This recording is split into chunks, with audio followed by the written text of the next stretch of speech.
Welcome sa Dries TV. Kung interesado ka sa ganitong news, huwag kalimutang isubscribe ang ating YouTube channel. Maraming salamat! Welcome back again sa ating YouTube channel mga kakimpaw, and sa update natin ito, ang pag-uusapan natin ay tungkol sa mga importanteng kaganapan kina Kim and syempre kay Paula Avellino. Pero bago po ang lahat, maraming salamat sa inyong patuloy na pag-support at pagsubaybay sa mga daily update natin. Kaya naman bilang pasasalamat, narito po ang ilang napili kong komento patungkol ito sa naging previous update.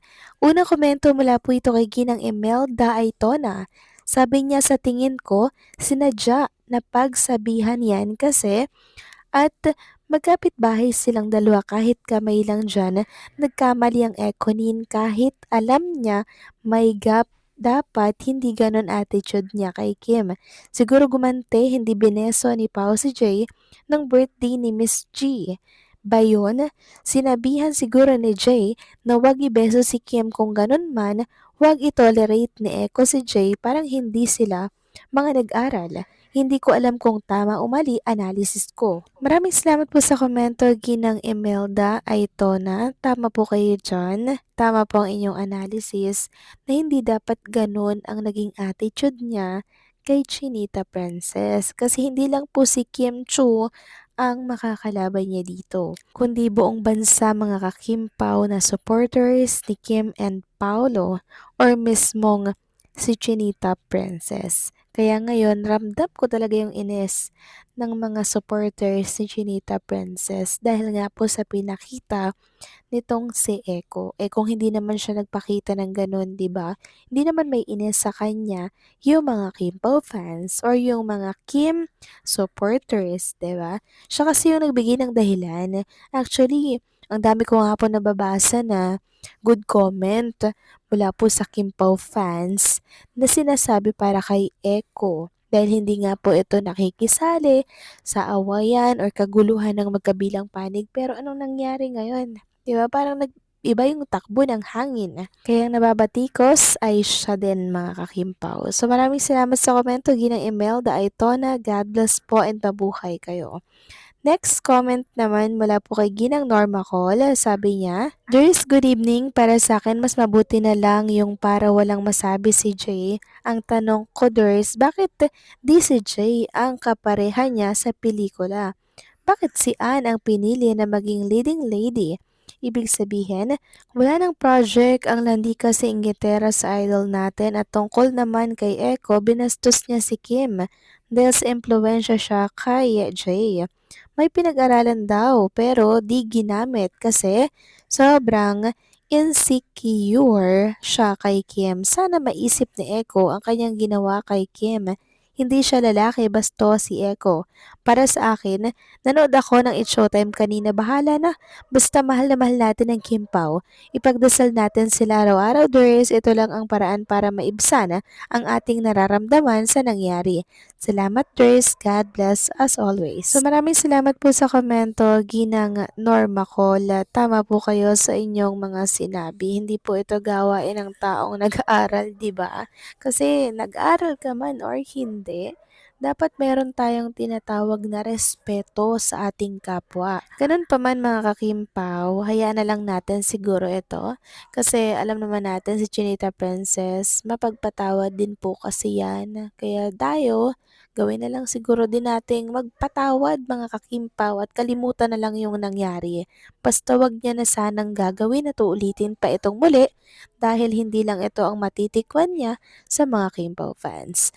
So maraming salamat po sa komento, Ginang Norma Cole. God bless po at mabuhay kayo. So ito na nga, pag-usapan na natin mga kakimpaw, mga topic po na nakalap natin sa gabing ito. Unahin nating pag-usapan ng tungkol dito sa picture ni Paolo Avellino noon at ngayon. Na kung saan noon, dati black and white lamang. Tapos ngayon, colorful na mga kakimpaw. Sabi nga dito, dati black and white, ngayon napaka-colorful, ang sarap sa mata. So ito may connection din syempre sa taong nagpapasaya po sa kanya, sa taong nagbibigay buhay at kulay sa kanyang buhay pang araw-araw, 'di ba? Kaya nagre-reflect 'yon sa mga post niya sa kanyang social media. So kung dati black and white, walang kakulay-kulay, ngayon parang nagbago mga kakimpaw dahil sa tulong syempre ng isang Chinita Princess. Samantalang next topic naman tayo, pag-usapan natin itong nakita ko po sa mundo ng social media. Tungkol nga po ito kay Ate Lakam and kay Chinita Princess. So napapabalita po mga kakimpaw, itong tungkol po sa pagiging okay na po ni Kim and ni Ate Lakam. Sabi dito sa isang community post ni si Kikay, Kim Cho hindi daw matiis si Ate Lakam. Iba pa rin talaga kapag magkakasundo ang magkakapatid. Tapos nakita ko nga dito mga Kimpaw, Carlo and syempre si Twinkle, si Cam Cho din, parang it's a sign eh. There will be sign, sana tuloy-tuloy na po. Sign daw ito na okay na daw si Kim and si Ate Lakam. Sabi dito, ayan ang isang hint napagbigyan na si Ate Lakam, okay na ang magkakapatid, especially kay Kimi. So kung may katotohanan man nga po mga kakimpaw na pinatawad na po ni Chinita Princess si Ate Lakam, ang paalala nga po ng mga fans ay wag na daw pong masyadong magtiwala kay Ate Lakam since nagkaroon na daw ito ng lamat. Reminders lamang naman ito mga kakimpaw para po hindi malimutan yon ni Chinita Princess, and I'm sure mas magiging mahigpit na po sa pera si Kim Cho na siyang dapat lang ginawa niya noon pa. Samantalang next topic naman tayo, pag-usapan natin mga kakimbo tungkol naman dito sa picture po ni Chinita Princess na laman ng mundo ng social media ngayon. Makikita dito ang kasuotan niya mga kakimpo na color red na parang merong mga style-style. So maraming nagtatanong kung para saan daw ang ganap na to ni Chinita Princess. Kung ito daw ba ay another event na naman after ng It's Showtime at rekta na naman sa kanyang endorsement shoot.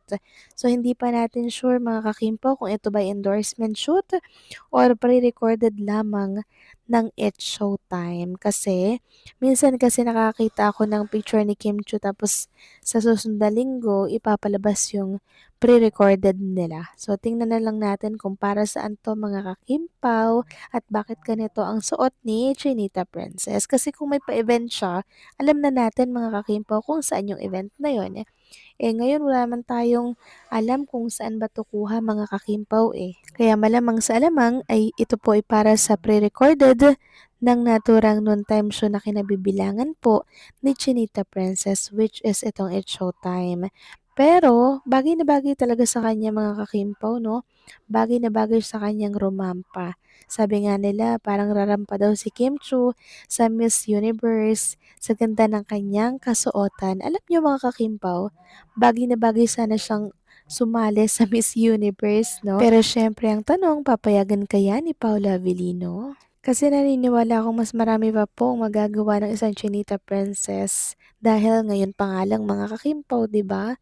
Tumutulong na po siya at nagiging blessing sa iba. Ano pa kaya pag naging Miss Universe ang isang Chinita Princess? Kayo ba? Agree ba kayo dito? Please comment down below and syempre don't forget to like, share, comment, and subscribe.